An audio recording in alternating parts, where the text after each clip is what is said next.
Hello.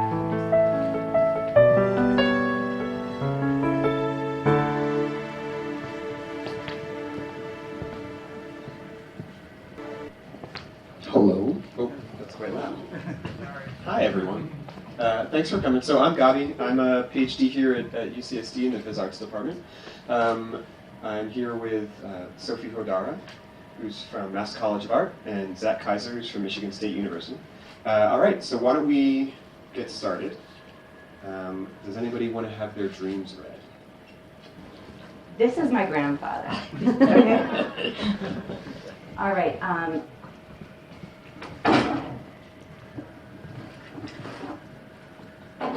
Give us 1 second.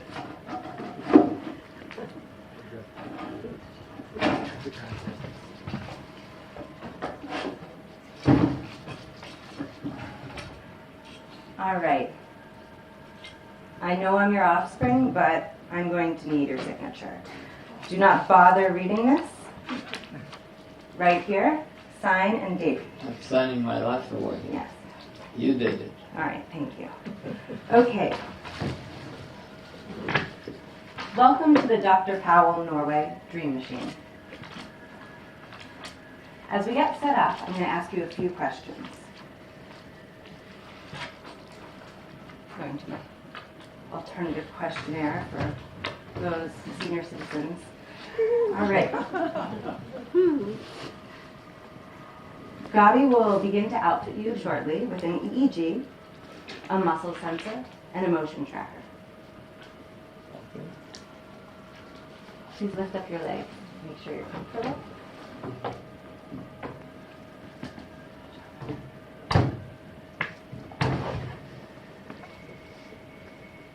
Great, here we go. Have you ever had one tried out in EEG before? No. All right, first time for everything, even if you are 90. All right. Great. There's a lot of very good contact points on this skull. I don't know what it is exactly. All right. On an average night, how many hours of sleep do you get? 6. Oh, all right. Place this in your left hand, please. Where? Your left hand in the palm of your hand. Great, perfect. 6 hours, great. How many hours of sleep did you get last night? 8. 8. Good, okay. Could you roll up your sleeve? On an average night, how long does it take you to fall asleep? 5 minutes. How long did it take you to fall asleep last night? 5 minutes. Based on what you can recall, did you experience any nightmares last night? No. If not, did you have any dreaming sensations? All the time. Last night? Yeah. Okay, great. Did you engage in over 30 minutes of physical exercise yesterday? Yes. Yes. On average, how many times a week do you engage in over 30 minutes of uninterrupted cardio? 3 times. Very good. Healthy. All right, so please let me know if you have used the following devices or services to monitor your exercise patterns. Fitbit, No. Lumolift. What is that? You haven't used it then. Jawbone Up, No. Nike Watch, No. Apple Watch, No.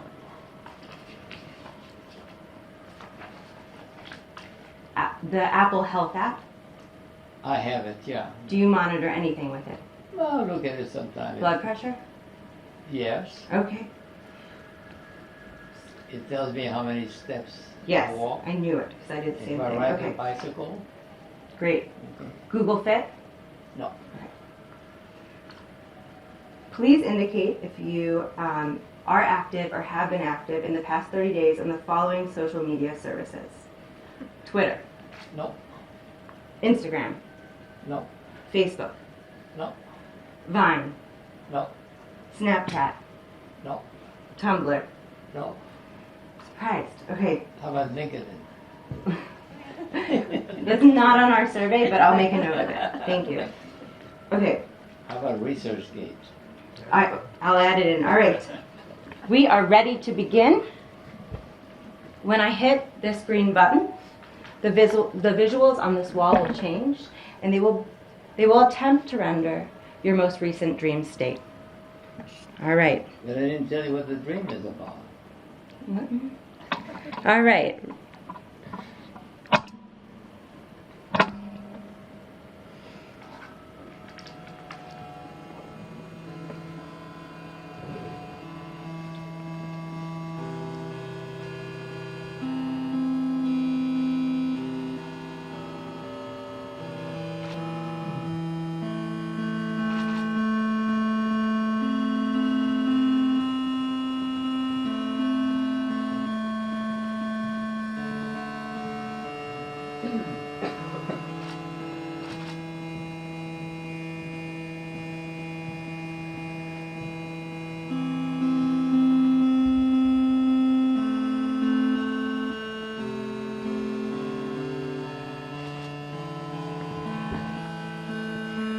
During this short time together, these beautiful visuals before us, which I've inherited, have been sourced from the Vine API.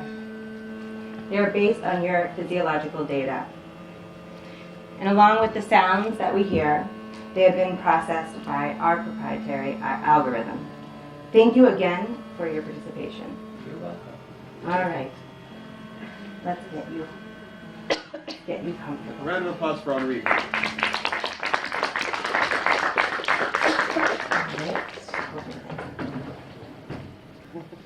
Okay, so I've already introduced Sofie and Zach. Let's give another round of applause, please, for Sofie and Zach. Really great work.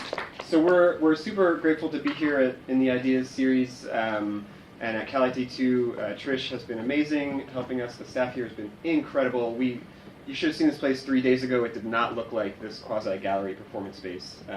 They even helped us with a forklift to get this monstrosity of a table into here, so we really appreciate that. So I think what I'd like to do is just kind of tell you about what you just saw and what you saw as you came in.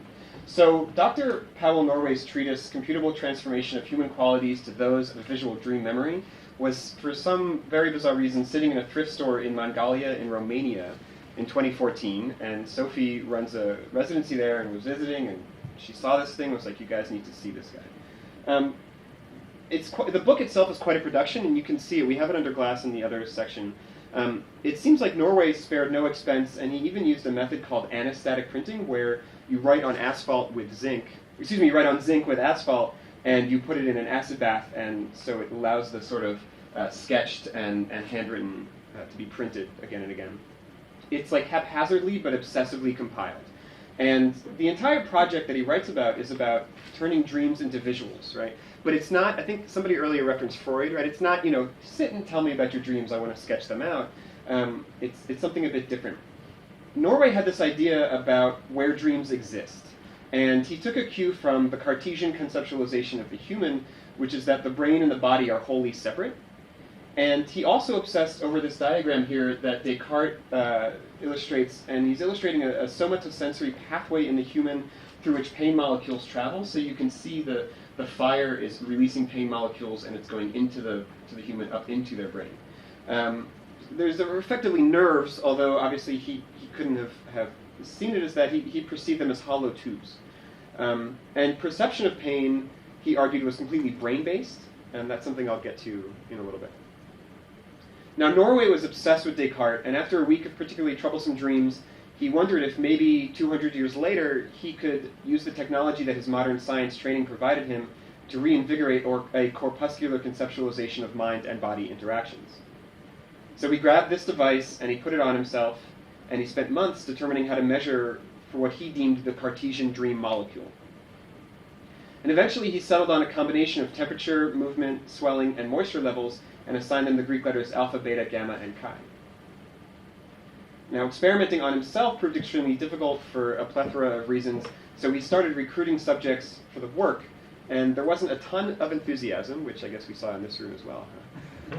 But he was usually able, you guys got into it towards the end, it was good. He was able to convince the occasional prostitute or drifter with a bribe, a small bribe.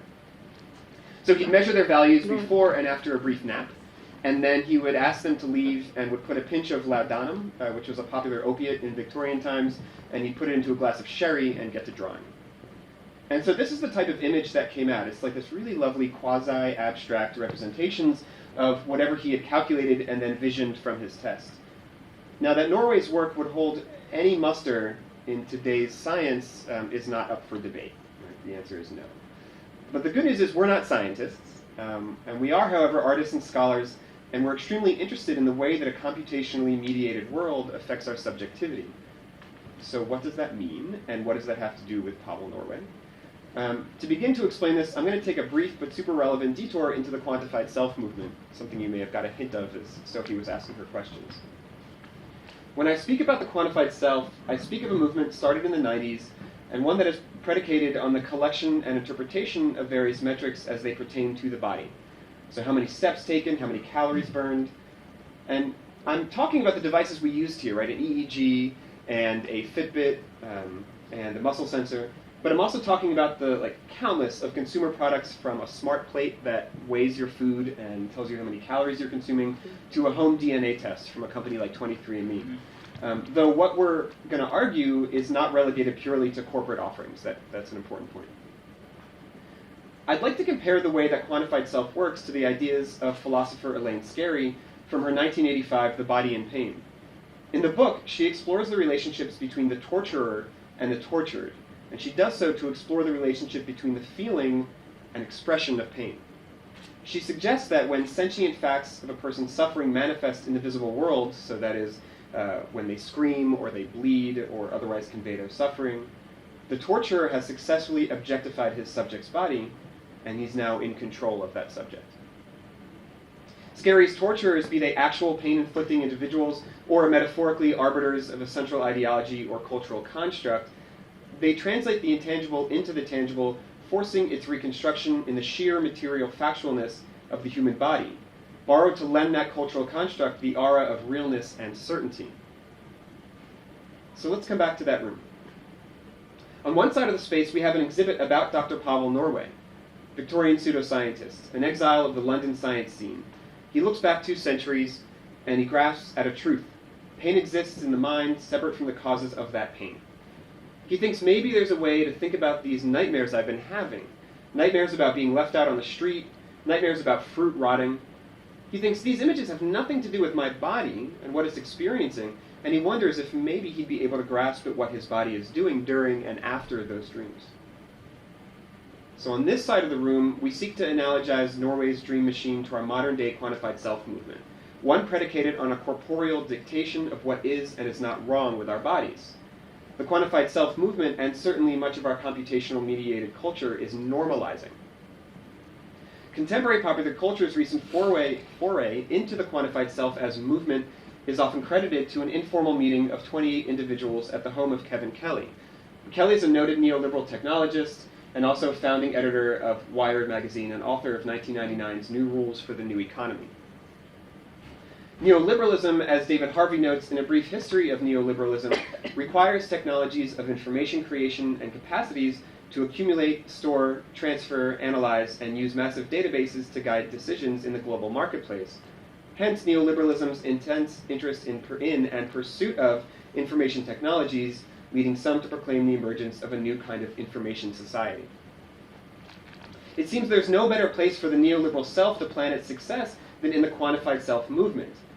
It represents so many neoliberal tenets. 23andMe's reminder that there are 23 pairs of chromosomes and one unique you, or Fitbit telling you to find your fit, and that only Fitbit gives you the freedom to get fit your way. And yet, with all of the emphasis on the individual and his autonomy within neoliberal discourse, the quantified self depends highly on the aggregate. Further, an innate trust is required before sending one's spit off to a laboratory or uploading one's minute movements to an anonymous data center.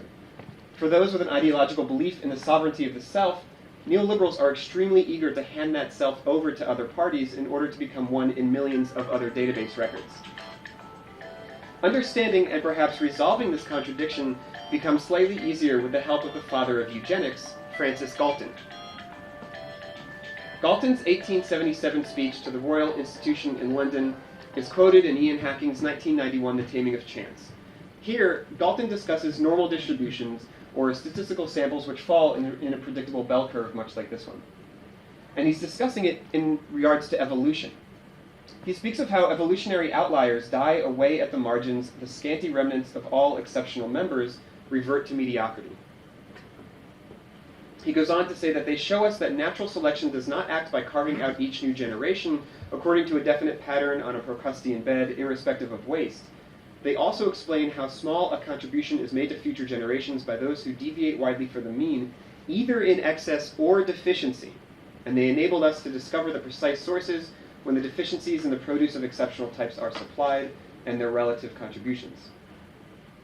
Ian Hacking uses this passage to illustrate, as he writes, that statistical laws become autonomous when they could be used not only for the prediction of phenomena, but also for their explanation. If natural selection expects a regression to the mean, then the exceptional, along with the deficient, must be jettisoned. Normalization as survival of the fittest is one of neoliberalism's most important ideologies. The importance of discourse and even resistance in the QS movement needs to consider the dangers of normalization. Resistance to the tide upon which movements like QS are riding is a complicated goal, but that is the goal. The performance you just saw and the exhibition behind it are parts of an interrogation. We see the quantified self movement as indicative of a computationally mediated culture which is, despite endless rhetoric to the contrary, jettisoning the non-normal. Last week, the world learned the power of that jettisoning. We saw a movement predicated on violent normativity come to one of the most important offices in this country. Whereas the neoliberal project is empowerment of the individual through the exploitation of the collective, we see our responsibility as artists and scholars to empower the collective through the education of the individual. We juxtapose one pseudoscientific experiment with another, 150 years apart, and we seek to raise questions. Do I, consumer, put an unchecked trust in the proprietary definition of a step, thus conforming to a normalized conceptualization of healthy?